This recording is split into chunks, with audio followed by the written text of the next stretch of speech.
Muy buenos días tengan todos ustedes. Les agradecemos que estén conectados, hermanos, a las personas que siguen las transmisiones de la iglesia a través de este medio, Facebook. Les agradecemos que ya se hayan unido, agregado más que al principio. Les damos la bienvenida. Hermanos, nuestros hermanos nos han estado compartiendo acerca del yo soy, las 7 declaraciones que el Señor Jesús hizo. Yo, con esas palabras empezaba, yo soy. Y para hablar de esta declaración que hoy nos toca ver, yo soy la resurrección y la vida, es necesario hablar de algo que a veces como humanos evitamos hablar. Es un tema que nos cuesta hablar y ese tema es el tema de la muerte. Cuando nos reunimos como hermanos, como familia, tal vez con otras personas, se pueden dar el tema del trabajo, se puede dar el tema de actividades en la iglesia, tal vez actividades para los jóvenes, actividades en un deporte, en áreas de trabajo, o temas acerca de la escuela. Pero hablar acerca de la muerte, del día de la muerte, es algo que como humanos nos cuesta y nos cuesta mucho. Y esta parte, esta declaración del Señor Jesucristo llevaba implícito esto: hablar de la muerte primero, entender que la muerte es real, porque tiene que haber una muerte para que haya una resurrección. Si me ayudas, hermana, poniendo la diapositiva. Yo quisiera presentarte en esta diapositiva qué es lo que vamos a estar viendo a través de esta enseñanza, esta predicación. Ya está, ahí está. Si tú me sigues ahí en la pantalla, dice que como número 1 vamos a estar viendo nuestro tema, yo soy la resurrección y la vida. Como número 2 vamos a estar viendo lo que implicaba esa declaración del Señor Jesús, Él afirmando que Él era la resurrección y la vida. El número 3 dice que vamos a estar viendo el contexto general del Evangelio de Juan en personas que creían y personas que no creían. Y vamos a ver el texto de Juan 3:16 al 21. En el número 4 dice que vamos a ver el contexto de las señales que el Señor Jesús hacía. Juan las describe como señales, en los otros evangelios las encontramos como milagros. Pero ¿por qué las hacía? Lo vamos a estar viendo. Como número 5 vamos a estar viendo el contexto de las declaraciones. Cuando Él afirmaba ser algo, Él volteaba la mirada de todos y se señalaba a sí mismo como algo. Vamos a ver qué propósito tenía y por qué decía, o en qué momento Él decía estas declaraciones. Como número 6, vamos a estar viendo el contexto del capítulo 11. ¿Bajo qué contexto, qué situación estaba pasando, bajo qué circunstancias estaban las personas que el Señor Jesús se atrevió a decir que Él era la resurrección y la vida? También a esto, si la gustas quitar, hermana, también a esto te quiero yo agregar que en esto que vamos a estar platicando del Evangelio de Juan y sobre todo en el capítulo 11 y en este tema yo soy la resurrección y la vida, en esto que vamos a estar platicando van implícitas muchas cosas del carácter de Dios. Va implícito su ternura, su cuidado, su empatía con las personas, va implícito su omnipresencia, su omnisciencia, y también va implícito algo que nos cuesta a nosotros los humanos reconocer: su soberanía, que Él está sobre todas las cosas y Él tiene la última palabra en todas las cosas. Y también, antes de comenzar, quisiera yo decirte cuál es el propósito de la predicación. Y el propósito de la predicación son dos cosas. Una es instarte a que creas, que tú puedas mirar a tu vida y a tu corazón si tú estás creyendo en el Señor Jesús y si tú estás tomando estas declaraciones para ti mismo como esa fuente de gracia para seguir buscando a Dios. O si no lo has hecho, instarte a que lo hagas. Ese es el propósito número 1, instarte a la fe.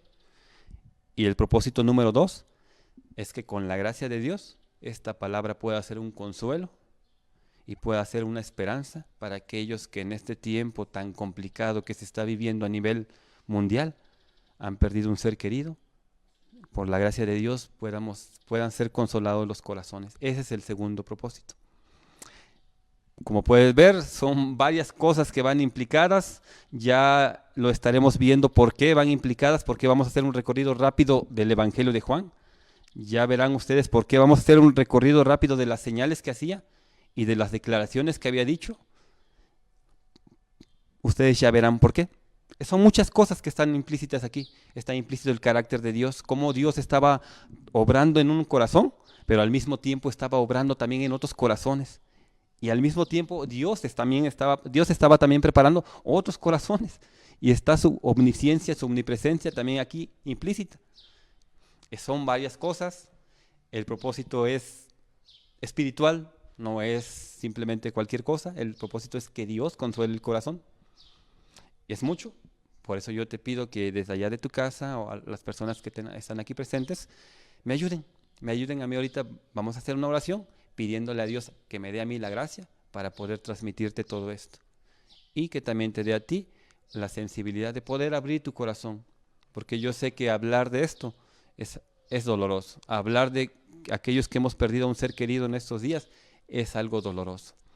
Padre, en esta mañana delante de ti hemos venido. Delante de ti, Señor, queremos estar. Padre, si las palabras que salen de la boca bendicen hoy, es porque tú las has puesto en el corazón, Señor. Padre, y eso te pedimos. Que mis hermanos, que las personas que nos escuchan, Señor, puedan abrir el corazón primero para mirar cómo estamos en nuestra fe. Y número 2, que abramos nuestro corazón tal vez para recordar cosas que nos son dolorosas, como la muerte de algún ser querido, para que tú, Padre, a través de tu Espíritu Santo, nos traigas consuelo, porque tu palabra dice que tú ibas a enviar al Consolador. Padre, las palabras se van a decir desde aquí, pero tu Espíritu Santo puede hacer que lleguen hasta el corazón, Señor. Dame la gracia, pues, Dios, para hacerlo. En el nombre de Jesús te lo pido. Amén. Amén. Bien, hermanos, como les decía yo, vamos a estar viendo lo que es esta declaración. Si me acompañan ahora, vamos al Evangelio de Juan, capítulo 11, verso 25 y 26. Vamos a estar viendo esta declaración que el Señor Jesús hizo y qué implicaba esa declaración. Juan, capítulo 11, verso 25 y verso 26. Les dijo Jesús: yo soy la resurrección y la vida. El que cree en mí, aunque esté muerto, vivirá. Y todo aquel que vive y cree en mí, no morirá eternamente. ¿Crees esto? Lo volvemos a leer, hermanos. Les dijo Jesús: yo soy la resurrección y la vida. El que cree en mí, aunque esté muerto, vivirá. Y todo aquel que vive y cree en mí, no morirá eternamente. ¿Crees esto? Esta es la declaración que el Señor Jesús hizo. Es la quinta declaración que el Señor Jesús hizo. Yo quisiera de una manera rápida darte un ejemplo de qué eran o más o menos el impacto que tenían estas declaraciones a la mente de los judíos. Que el Señor Jesús tomara y se atribuyera él mismo el nombre de Dios, el yo soy. Qué impactante era para ellos. La mirada de ellos se volteaba inmediatamente hacia él. Yo quisiera darte un ejemplo de algo que pasó hace mucho tiempo. Tal vez algunos no estarán muy de acuerdo con el ejemplo, pero bueno, como quiera lo voy a dar, hermanos. Hace 20 años, año 2000, 11 de septiembre, 8 de la mañana, en Estados Unidos, impacta un avión. Ese avión causa un daño estructural muy grande en la torre número 1.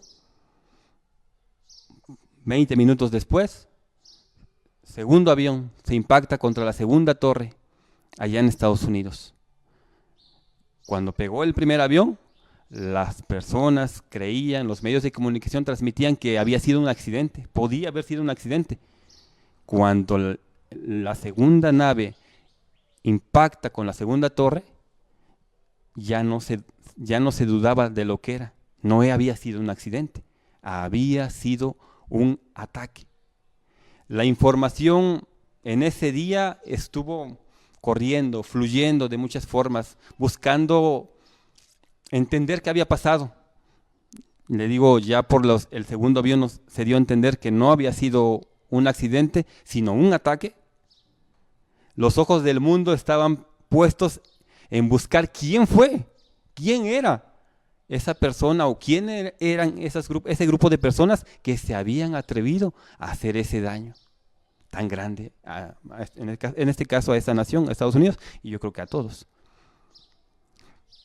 Horas después, el grupo Al Qaeda manda un comunicado, me imagino por computadora, vía internet, en el cual el grupo Al Qaeda se declara: nosotros fuimos los que hicimos este daño, nosotros fuimos los que atentamos contra las torres, nosotros fuimos. Así de escandalosas, por llamarlo así, hermanos, eran las declaraciones que el Señor Jesús, en el momento que los ojos de las personas estaban buscando algo, una respuesta, el Señor Jesús se declaraba a sí mismo como eso que estaban buscando ellos. Se señalaba a sí mismo.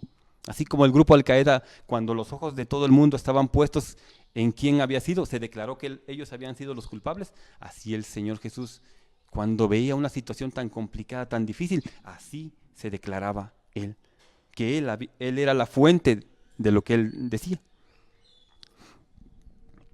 Bien, si me acompañan leyendo nuevamente Evangelio de Juan, capítulo 11, versículo 25. Le dijo Jesús: yo soy la resurrección y la vida. El que cree en mí, aunque esté muerto, vivirá. Y todo aquel que vive y cree en mí, no morirá eternamente. Hasta ese momento el Señor Jesús había hecho milagros ya impresionantes de por sí. Vamos a tomar solamente el Evangelio de Juan para hablar de esto, no vamos a tomar los demás evangelios. El apóstol Juan, cuando escribe el Evangelio de Juan, los llama señales y apunta solamente 7 señales y también apunta solamente 7 declaraciones. Él escoge 7 señales del Señor Jesús y 7 declaraciones para afirmar su deidad y para mostrar quién era Jesús. El Señor Jesús ya había hecho señales grandes. Había ya sanado a un hombre ciego de nacimiento. Había sanado a un paralítico de 38 años. Había caminado sobre el mar. Había alimentado a 5,000 personas. Pero no habían visto al Señor Jesús resucitar a un muerto. Y es que el Señor Jesús quiso que a esta declaración que Él hizo, acompañarla de una señal, mostrando también su poder. Entonces, como te decía yo, en sí, la declaración del Señor Jesús era hasta cierto punto escandalosa. Llamaba la atención de los que estaban ahí, porque los ojos se volteaban a Él para ver qué es lo que dijo. ¿Por qué se atrevió a tanto? Ya había visto la gente que Él tenía poder para sanar, pero no lo habían visto hasta ese momento resucitar a ninguna persona. Mas sin en cambio, el Señor Jesús lo dijo porque Él sabía quién era. Y lo decía yo, hermanos, a veces como humanos no queremos hablar de la muerte, no queremos que llegue ese día. Y no hablemos solamente de nuestra muerte, sino la muerte de un ser querido, un hijo, una hija, una esposa, un esposo, una madre, un padre, un familiar cercano, una tía, un tío. No queremos que llegue ese día. Se hacen todas las cosas posibles al alcance para poder evitar eso, y como humanos nos cuesta hablar de eso. El Señor Jesús, aquí en esta declaración que Él hace, no evita, no hace a un lado el hablar de la muerte, sino habla de la muerte como algo que sí es real y sí existe, pero que va a ser solamente por un tiempo, va a ser solamente por un momento. No lo niega, no niega que va a existir la muerte, no niega que es dolorosa, no lo niega, pero nos afirma que es solamente por un tiempo. Cuando el Señor Jesús le dice que Lázaro, su hermano, iba a resucitar, Marta le dice al Señor Jesús: yo sé que resucitará en el día postrero. esta enseñanza de la resurrección era algo que el Señor Jesús continuamente hablaba a las personas. El Evangelio de Lucas nos registra que el Señor Jesús de tiempo en tiempo visitaba a Marta, visitaba a María, visitaba a Lázaro. Y seguro estoy que no una, varias veces habló de la resurrección. Por eso cuando Él se presenta delante de Marta y le dice que su hermano resucitará, Marta le dice que ella ya sabía eso, que Él va a resucitar en el día postrero. Entonces los judíos, Marta, ya sabían de eso, ya sabían que aunque un cuerpo dejaba de vivir, había un día designado por Dios para que todos los muertos en su sepulcro volvieran a levantarse. Eso era algo que ya conocía Marta y por eso lo dijo así. Mas sin en cambio lo que el Señor Jesús le dijo es que no era que Lázaro iba a resucitar en el día postrero. Lo que el Señor Jesús le estaba afirmando en esta declaración a Marta es que en Él estaba el poder para resucitar a los muertos. Que Él en persona, en sí mismo, Él era la vida. En sí mismo Él era la resurrección. Que en Él habitaba toda autoridad para decirle a Lázaro, levántate de esa tumba. Esto es la declaración que el Señor Jesús hizo a Marta. Yo soy el que tiene el poder para resucitar a los muertos. Yo soy el que tiene la autoridad para decirle que se levanten y se levanten. Si me acompañas tomando dos textos del Evangelio de Juan para afirmar eso que te estoy diciendo, hermano. Evangelio de Juan, capítulo 5, vamos a leer del verso 21 al 25. Juan, capítulo 5, verso 21 al 25.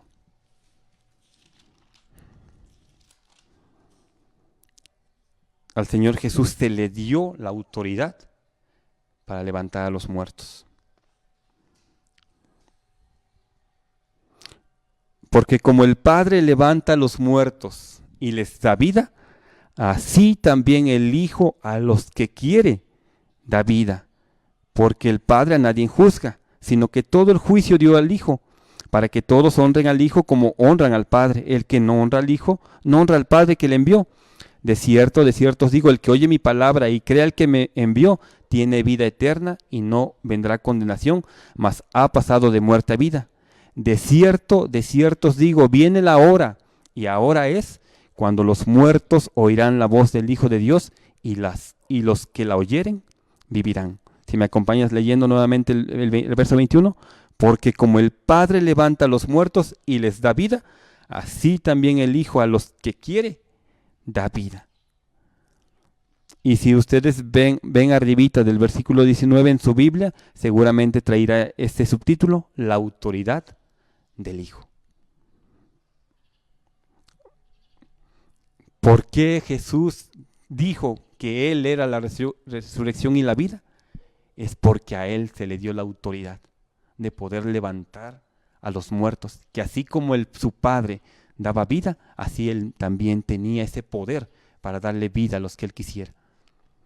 Si me acompañas ahora leyendo Evangelio de Juan, capítulo 6, del 38 al 40, al Señor Jesús también se le concedió hacer la voluntad del Padre. Y también la voluntad del Padre era resucitar a los de Él. Evangelio de Juan, capítulo 6, del 38 al 40. Porque he descendido del cielo no para hacer mi voluntad, sino la voluntad del que me envió. Y esta es la voluntad del Padre, el que me envió, que de todo lo que me diere no pierda yo nada, sino que lo resucite en el día postrero. Y esta es la voluntad del que me ha enviado, que todo aquel que vea al Hijo y cree en Él tenga vida eterna, y yo le resucitaré en el día postrero. La voluntad del Padre era que nadie se perdiera y que el Señor Jesús le resucitara en el día postrero. Por eso es que el Señor Jesús, cuando estuvo delante de Marta, el Señor Jesús se atrevió a decir que en Él habitaba la autoridad, que en Él estaba la autoridad, que en Él habitaba el poder y que Él tenía por llamarlo así, el permiso para darle vida a los que estaban muertos. Eso es lo que implica lo que el Señor Jesús dijo. Eso es lo que entra en esa declaración tan fuerte que él hizo.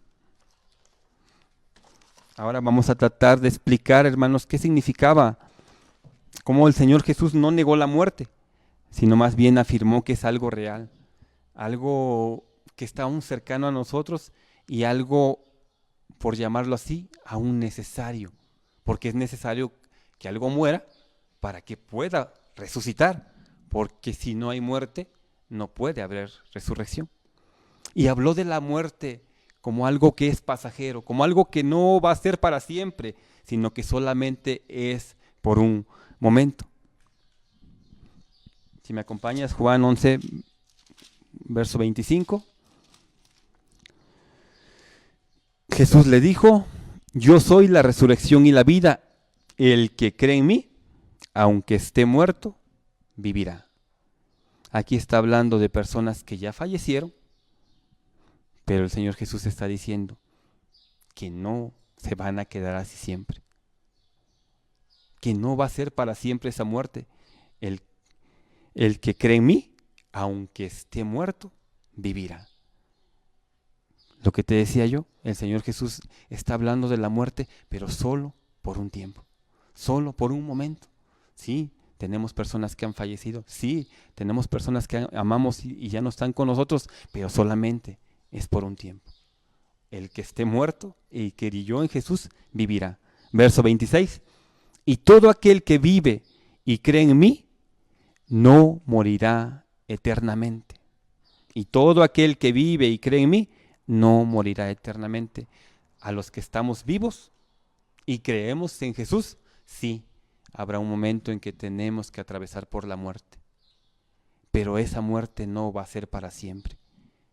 Y todo aquel que vive y cree en mí no morirá eternamente. El Señor Jesús no negó la muerte, no la escondió, no la disfrazó como a veces nosotros queremos hacerlos, porque es algo que nos duele, porque es algo que no queremos que llegue.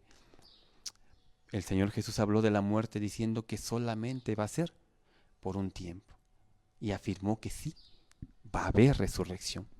Y termina esta declaración con estas palabras hacia María, diciéndole, es una pregunta, ¿crees esto? El Señor Jesús le preguntó a María, ¿crees esto?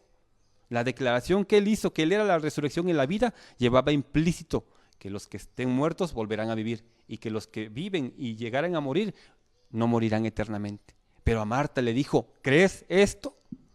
Esta declaración lleva implícita una fe verdadera en el Señor Jesús, una fe entera en el Señor Jesús, porque a veces cuando pasamos momentos complicados, momentos difíciles, nuestros ojos solamente se centran en este mundo, solamente se centran en ver a la persona enferma, en ver a nuestro ser querido que ya no podemos hacer nada por él y dejamos de ver lo que el Señor Jesús ya dijo. Al estar preparando este tema, Dios permitió que también en la familia algo así pasara en esta semana, pero el tener presente, hermanos, esto de la resurrección nos ayudó a pasar esto de una manera con más fe, hermanos. Entonces la resurrección no es un tema que debemos tomar solamente allá cuando nos sintamos mal, allá cuando de repente fallece un ser querido, sino debe de ser algo de nuestro diario vivir, debe ser una confianza total en Dios, que esta vida en un momento va a pasar, pero que Dios tiene una vida para nosotros después de esta. Y el Señor Jesús le pregunta a María, le dice, ¿crees esto? ¿Crees verdaderamente todo esto, Marta? Esto es la declaración del Señor Jesús, hermanos, y lo que implicaba. Ahora, hermanos, vamos a colocar esto en su contexto. Es como si nosotros en un momento dado estuviéramos armando un rompecabezas, ¿no? Y nos falta colocar la última pieza. Y una vez que nosotros coloquemos esa pieza, se va a ver claro el paisaje, la estructura que nosotros estábamos armando. Vamos a colocar esta declaración en los contextos bajo la cual fue dada. El Señor Jesús la dijo en el capítulo 11, se la dijo a Marta. ¿En qué situación se la dijo? ¿Qué estaba pasando? Pero antes de llegar a ese capítulo 11 es necesario que demos una revisada por todo el Evangelio de Juan, porque yo te decía que en este capítulo, que en este tema está implícito la soberanía de Dios, el cuidado de Dios, la ternura de Dios, el amor de Dios, pero también está implícita la omnisciencia y la omnipresencia, porque Dios estaba trabajando con el corazón de unos al mismo tiempo que estaba trabajando con el corazón de los otros. Y Dios estaba haciendo cosas para que las personas que iban a creer en Él se afirmaran en la fe, pero también estaba haciendo cosas para que las personas que no querían creer, su corazón fuera endurecido. No porque Él quisiera, sino porque las personas tomaban esa decisión. Si me acompañas ahora leyendo el Evangelio de Juan, capítulo 3, verso 17. Juan, capítulo 3, verso 16. El Evangelio de Juan está narrado bajo dos partes bien claras en el Evangelio.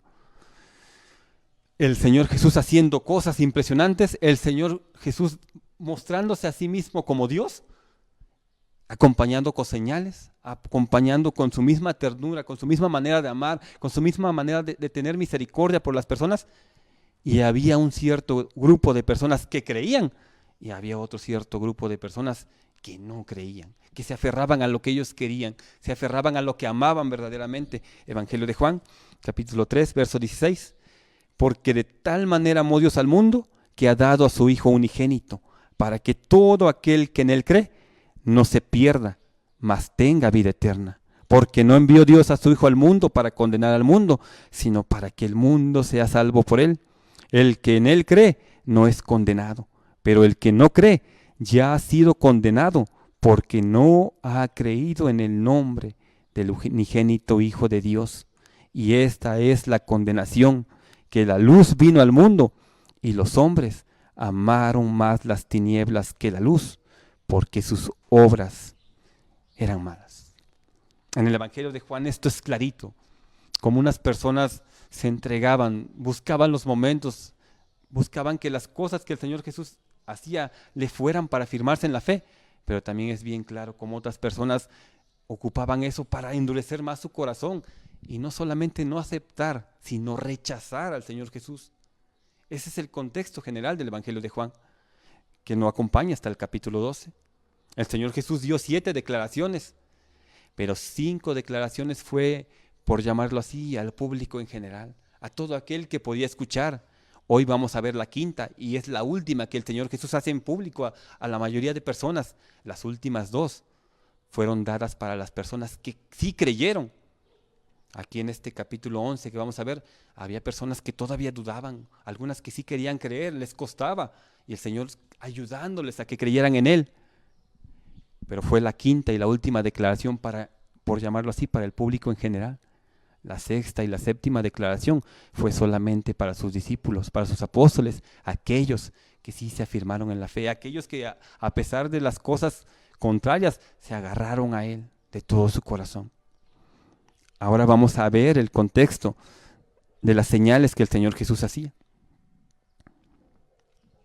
Las señales que el Señor Jesús hacía, los milagros, en otras palabras, es lo que dice Juan, eran muestras de su poder, que eran para que creyesen en Él y también tenían el propósito de afirmar a los que habían de creer.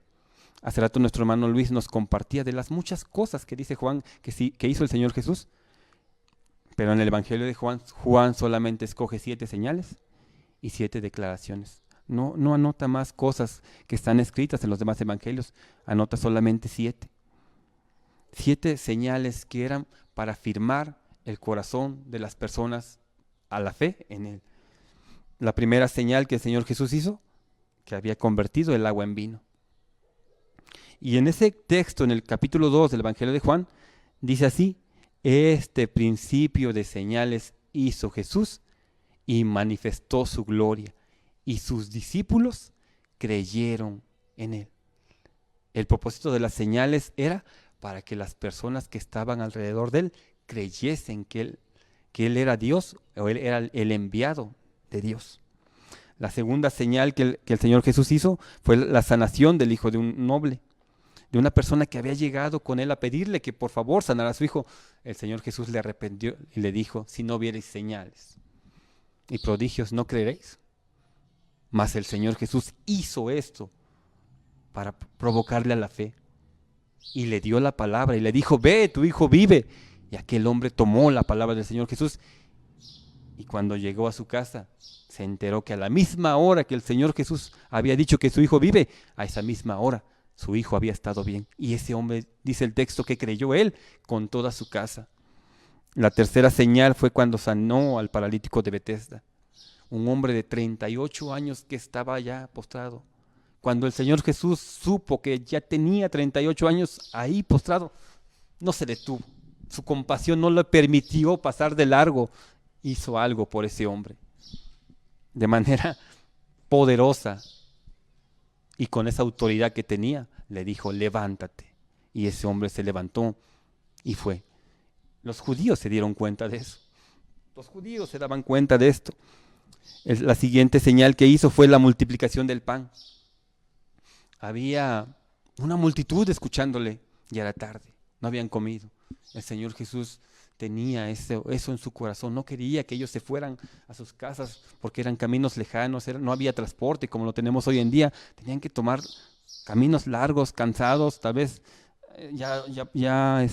aunque ya a lo mejor ya era tarde, el sol ya no estaba tan fuerte, pero ya habían soportado mucho en el día y él temía que esas personas no llegaran a su casa con bien, sino que desmayasen en el camino, se sintieran mal.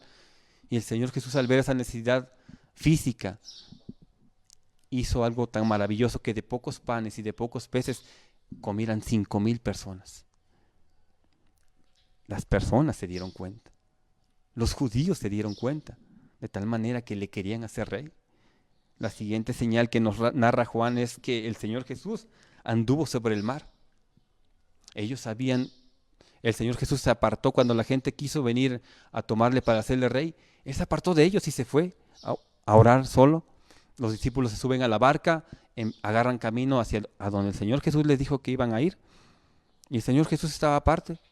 Y de repente, al anochecer, cuando dice el texto que habían avanzado como 25 o 30 estadios, eso quiere decir 5 kilómetros, el Señor Jesús se les presenta en medio del mar. Es algo impresionante.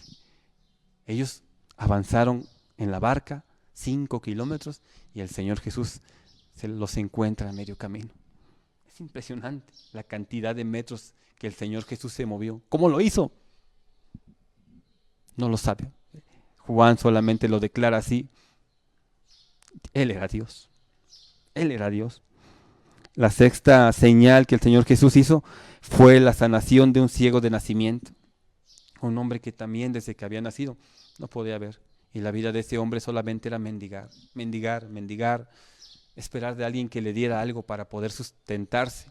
El Señor Jesús lo sanó completamente la vista.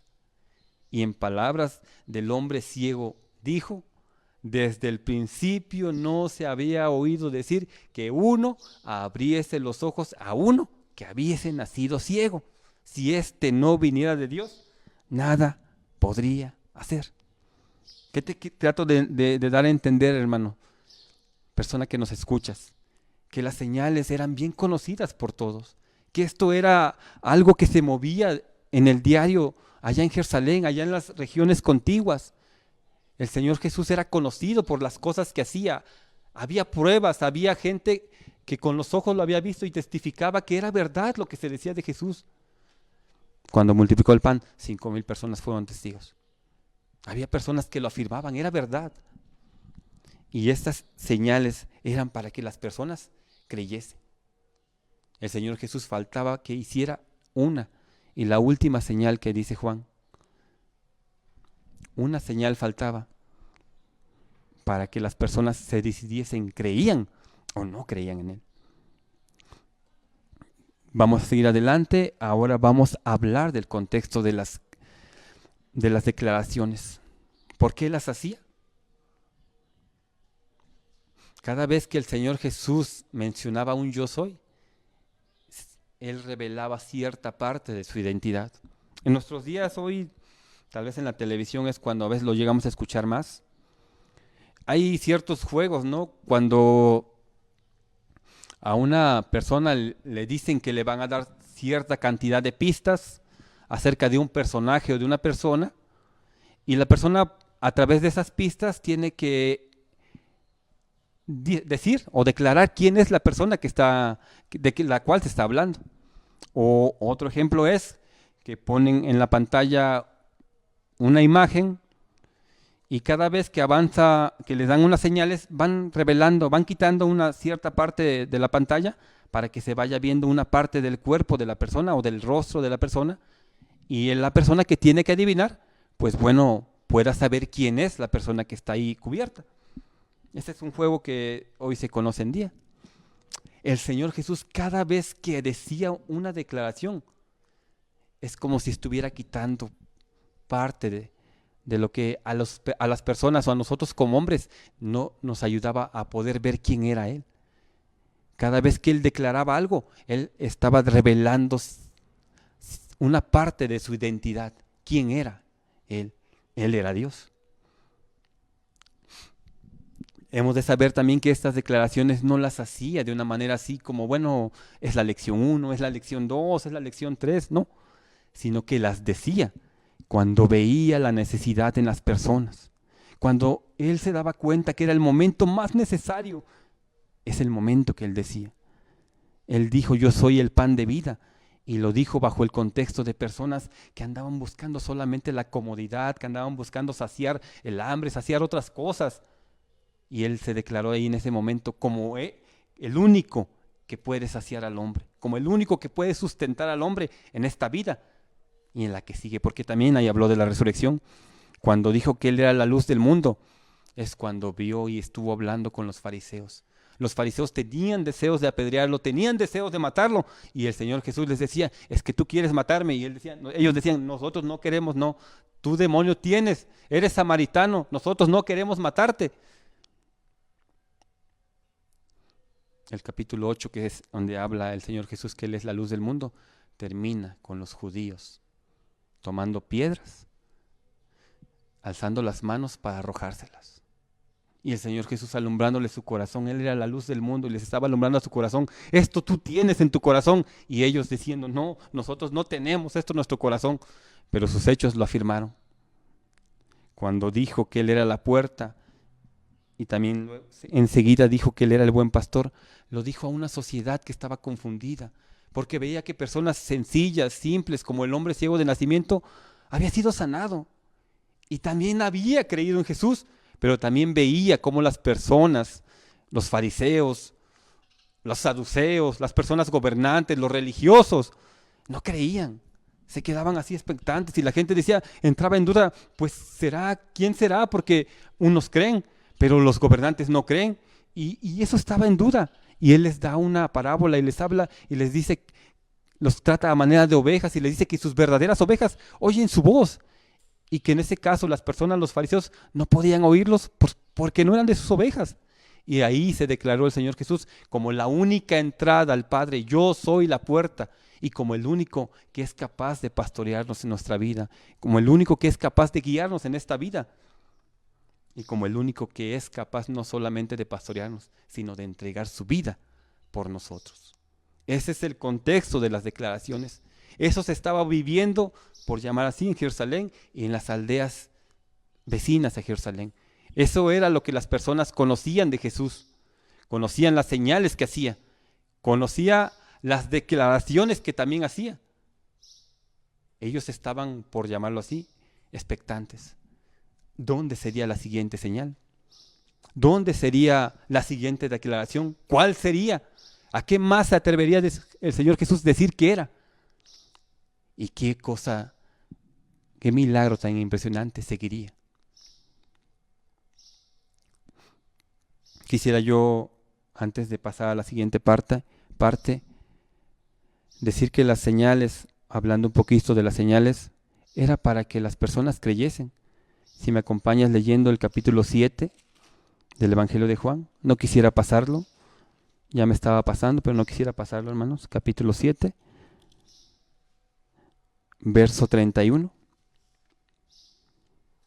hablando de las señales, y muchos de la multitud creyeron en él y decían: el Cristo, cuando venga, hará más señales que las que éste hace. Juan capítulo 7, verso 31, y muchos de la multitud que creyeron en él y decían: el Cristo, cuando venga, hará más señales que las que éste hace. ¿Las que éste hace? Podemos ver en este versículo cómo las personas que creían ya estaban satisfechas, sabían quién era el Señor Jesús. Ya había sido para ellos revelado. Ellos decían: el Cristo, cuando venga, hará más señales. En otras palabras decían: o sea, las señales que ya hemos visto no son suficientes para hacernos ver que Él era el Cristo. La respuesta es sí, porque habían creído, las señales les habían servido. Si me acompañan ahora sí leyendo el capítulo 11 del Evangelio de Juan, vamos a ver el contexto del capítulo 11, hermanos. ¿Bajo qué circunstancias habló el Señor Jesús esta declaración? ¿Bajo qué circunstancias Él dijo estas palabras? ¿Qué había pasado? Los judíos en expectativa: ¿qué será la siguiente señal? ¿A dónde será? ¿Qué declaración hará? ¿Qué más afirmará Jesús que Él es? Te decía yo, ahí entra la omnisciencia y la omnipresencia de Dios trabajando en el corazón de los hombres. La siguiente señal se daría en Betania y se daría bajo un cuadro de mucho dolor, de mucha tristeza, bajo un cuadro por el cual muchos de nosotros hemos atravesado en estos días, en estos meses. Y ese cuadro es de perder a un ser querido. Esta declaración fue dada bajo el contexto de personas que estaban dolientes, de personas que habían sufrido una pérdida. Y ese contexto, hermanos, no ha cambiado desde hace 2000 años hasta acá. Lo mismo que duele perder a una persona hace 2000 años, es lo mismo que hoy duele perder a un ser querido. Es lo mismo, es el mismo dolor que tú sentiste, hermano, hermana, cuando falleció un ser querido tuyo, es el mismo dolor que estaba atravesando en este momento Marta, María, de la cual vamos a hablar. Estaba entonces enfermo uno llamado Lázaro de Betania, la aldea de María y de Marta su hermana. María, cuyo hermano Lázaro estaba enfermo, fue la que ungió al Señor con perfume y le enjugó los pies con sus cabellos. Enviaron pues las hermanas para decir a Jesús: Señor, he aquí el que amas está enfermo. Eso es lo que se presentó por una parte en Betania.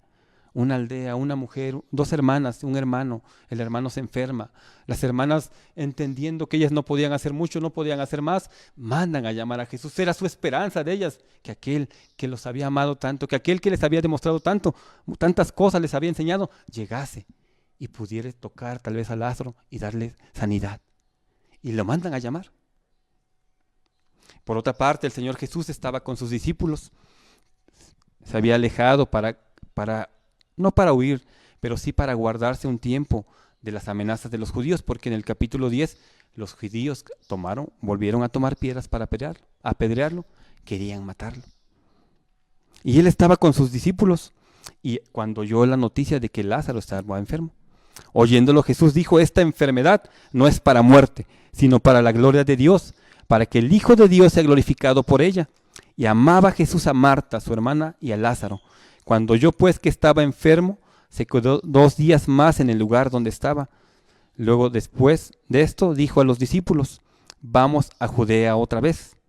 Le dijeron los discípulos: Rabí, ahora procuraban los judíos apedrearte, ¿y otra vez vas allá? Respondió Jesús: ¿no tiene el día 12 horas? El que anda de día no tropieza, porque ve la luz de este mundo. Pero el que anda de noche tropieza, porque no hay luz en él. Dicho esto, les dijo: nuestro amigo Lázaro duerme, mas voy para despertarle. Dijeron entonces sus discípulos: Señor, si duerme sanará. Pero Jesús decía esto de la muerte de Lázaro y ellos pensaron que hablaba del reposar del sueño. Entonces Jesús les dijo claramente: Lázaro ha muerto, y me alegro por vosotros de no haber estado allí para que creáis, mas vamos a él. Por una parte, el Señor Jesús estaba permitiendo, Dios estaba permitiendo que Marta, que María estuvieran pasando estas aflicciones, y por otra parte, el Señor Jesús estaba trabajando con la fe de sus discípulos. Si el Señor Jesús hubiera estado con Lázaro, lo hubiera sanado, pero entonces no verían la siguiente señal que él hizo. Entonces por eso les dice que se alegraba de que no habían estado allá con Lázaro. Si seguimos leyendo, dice así: llega Jesús a ver a Marta, a María, al lugar a donde estaba Lázaro. Vino pues Jesús y halló que hacía ya 4 días que Lázaro estaba en el sepulcro. El Señor fue avisado, el Señor Jesús dejó pasar 2 días. A los 2 días el Señor Jesús sale del lugar donde estaba, no estaba cerca, estaba algo lejitos. Cuando llegó a Betania, habían ya pasado 4 días de que Lázaro estaba en el sepulcro. Aquí se juntaron ya varias cosas. Por una parte, la aflicción de las hermanas que estaban pasando. Por otra parte, lo que el Señor Jesús estaba trabajando con los discípulos, y también los judíos aquí ya estaban presentes. Estaban ya mirando cuando el Señor Jesús llegó. Vino pues Jesús y halló que hacía ya 4 días que Lázaro estaba en el sepulcro. Betania estaba cerca de Jerusalén como a 15 estadios, y muchos de los judíos habían venido a Marta y a María para consolarlas por su hermano. Entonces Marta, cuando oyó que Jesús venía, salió a encontrarle, pero María se quedó en casa. Y Marta dijo a Jesús: Señor, si hubieses estado aquí, mi hermano no habría muerto. Si nosotros tomáramos esas palabras a nuestro contexto de hoy, y es que cuando algo pasamos así, nuestras palabras de nuestra boca pueden no tener la razón, pero es lo que a veces está en nuestro corazón. Esas palabras que Marta dijo son las mismas palabras que a veces pueden salir de nuestra boca. Señor, si tú hubieras venido, si tú hubieras estado aquí, Señor, si nos hubieras escuchado, si tú hubieras escuchado nuestra oración, no se habría muerto mi persona, la persona a la que yo amo, mi madre, mi padre, mi hermano, no se habría muerto. Marta estaba hablando de su corazón como que si Dios hubiera sido lejano en ese momento, y no. Realmente Dios no estaba lejano a eso. El Señor Jesús le dijo: tu hermano resucitará. Marta le dijo: yo sé que resucitarán en la resurrección en el día postrero. Le dijo Jesús: yo soy la resurrección y la vida. Marta, yo tengo el poder para resucitar a Lázaro, y a eso he venido. Tengo la autoridad. Dios me dio la autoridad para levantar a los muertos, y voy a levantar a tu hermano. Y termina diciéndole: ¿crees esto? Si me acompañas leyendo Juan capítulo 11, verso 28. Habiendo dicho esto, Marta, habiendo dicho esto, fue y llamó a María su hermana, diciéndole en secreto: el maestro está aquí y te llama. Ella María cuando oyó que había venido Jesús, se levantó de prisa y vino a él.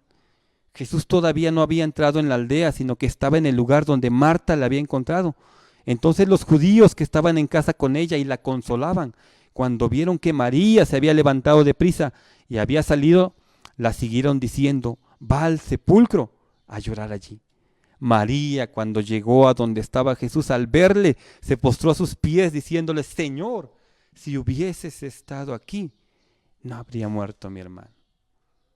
Se vuelven a repetir las palabras que dijo Marta. Pero ahora enfoquémosla a nuestro contexto, a cosas que hoy en nuestros días vivimos. ¿Cuántas veces cuando estamos atravesando una situación tan complicada como es la muerte de un ser querido, cuando vemos que ya se hizo médicamente lo que se pudo, cuando ya se gastaron aún también los recursos que se tenían, cuántas veces se siente un sentimiento de impotencia, de pensar que no pudimos ya hacer nada? Y es lo que le estaba transmitiendo María al Señor Jesús: Señor, si hubieses estado tú aquí, mi hermano no habría muerto, pero nosotros no pudimos hacer nada. Y es la misma sensación de impotencia que podemos sentir en estos días. Jesús, entonces, al verla llorando, y a los judíos que la acompañaban también llorando, se estremeció en espíritu. Verso 35. Jesús lloró. Jesús no se hizo el fuerte. Jesús no se hizo como el que él sabía que le iba a resucitar y fue indiferente a las lágrimas, al dolor que estaba pasando María, al dolor de las personas que la acompañaban. No, el Señor mismo se deshizo en lágrimas. El Señor Jesús mismo mostró su humanidad, mostró que también a Él le duele, le dolía mucho que Lázaro estuviera en esa condición. Le dolió mucho ver a María llorando, le dolió mucho ver a los demás llorando y Él no se aguantó las ganas también de mostrar su empatía, de mostrarnos que también siente lo mismo, porque a veces pudiéramos pensar que Dios no siente, que Dios está indiferente a nuestro dolor, y no. El texto nos aclara y nos hace ver que Jesús era empático, sentía lo mismo, le dolía lo mismo. Si me acompañas ahora al verso 38. Jesús, profundamente conmovido, otra vez vino al sepulcro. Era una cueva y tenía una piedra puesta encima. Era hora de hacer la séptima señal. Dijo Jesús: quitad la piedra. Marta, la hermana del que había muerto, le dijo: Señor, hiede ya, porque es de 4 días. Jesús le dijo: ¿no te he dicho que si crees verás la gloria de Dios?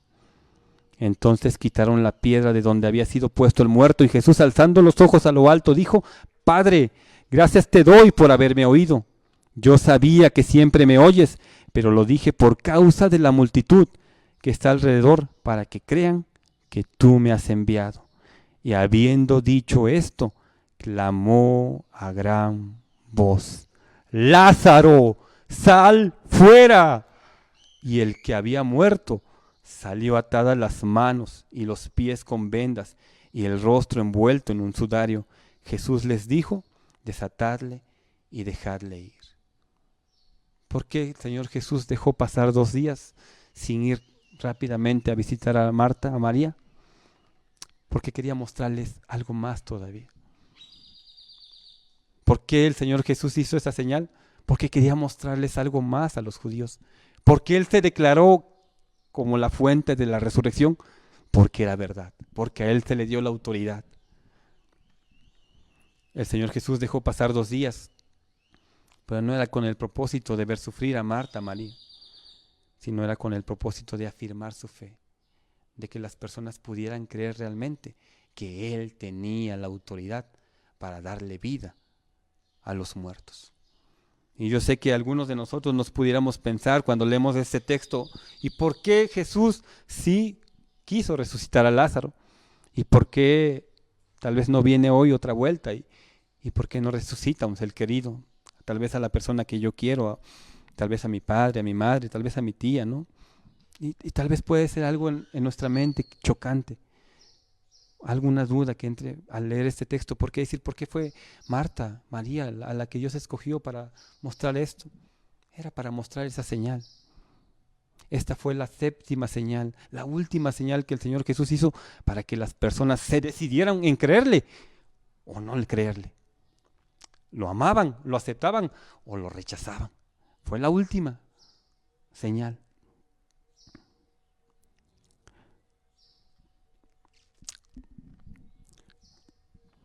A veces pensamos eso. ¿Por qué? ¿Por qué Jesús a Lázaro sí? ¿Por qué a mi familiar no? Pero quisiera yo decirte que el Señor Jesús quiso hacer esta señal para consolar a Marta, para consolar a María. Días después el Señor Jesús fue a la cruz, murió y al 3er día resucitó. Y también nos ha dejado la esperanza de que un día eso que pasó en Betania, un día se va a volver a repetir. Los muertos van a volver a oír la voz de Dios. Si me acompañas leyendo 1 Tesalonicenses, capítulo 4. 1 Tesalonicenses, capítulo 4.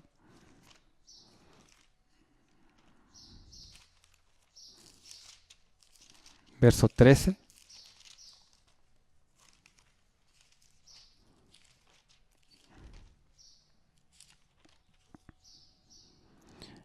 Dice la venida del Señor, dice, tampoco queremos, hermanos, que ignoréis acerca de los que duermen, para que no os entristezcáis como los otros que no tienen esperanza.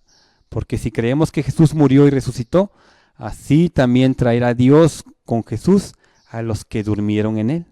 Por lo cual os decimos esto en palabra del Señor, que nosotros que vivimos, que habremos quedado hasta la venida del Señor, no precederemos a los que durmieron, porque el Señor mismo, con voz de mando, con voz de arcángel y con trompeta de Dios, descenderá del cielo, y los muertos en Cristo resucitarán primero. Luego nosotros, los que vivimos, los que hayamos quedado, seremos arrebatados juntamente con ellos en las nubes para recibir al Señor en el aire, y así estaremos siempre con el Señor. Por tanto, alentaos los unos a los otros con estas palabras, con las mismas palabras de poder, con las mismas palabras de autoridad, con voz de mando, con voz de arcángel y con trompeta de Dios, se va a escuchar la voz del Señor, diciéndole a la persona que tú amas, que murió en el Señor: sal fuera, no te quedes en el sepulcro, sal fuera. La muerte es algo real, sí, pero es algo momentáneo. El Señor Jesús ya venció a la muerte. Para terminar, quisiera yo hacer esta pequeña aplicación, porque el Evangelio de Juan está así: personas que creyeron y personas que no creyeron. O te afirmas en la fe por las cosas que has visto de Dios, o lo rechazas. ¿Crees esto?, le dijo el Señor Jesús a María. Porque si crees que Él es la resurrección y la vida, entonces también debes de creer que Él es el buen pastor, que es el único que te puede guiar. Entonces también tienes que creer que Él es la puerta, que es el único que te puede llevar al Padre y a Dios. Entonces también debes de creer que Él es la luz del mundo, que Él es el único que tiene poder para alumbrar tu vida, para señalar las cosas que están mal en ti, para que tú puedas corregir tu vida. Y si tú crees que Él es la resurrección y la vida, también debes de creer que Él es el pan de vida, el único que te puede sustentar. Damos gracias a Dios por la palabra, hermanos. Padre, gracias te damos por la palabra, Señor. Perdona, Señor, el tiempo que hayamos tomado de más. Y, Señor, te pedimos, Señor, que esta predicación cumpla su propósito, Señor. Traer consuelo al corazón. Porque son momentos, Señor, en que por tu soberanía, Señor, tú has permitido que muchas personas hayan partido contigo, Señor.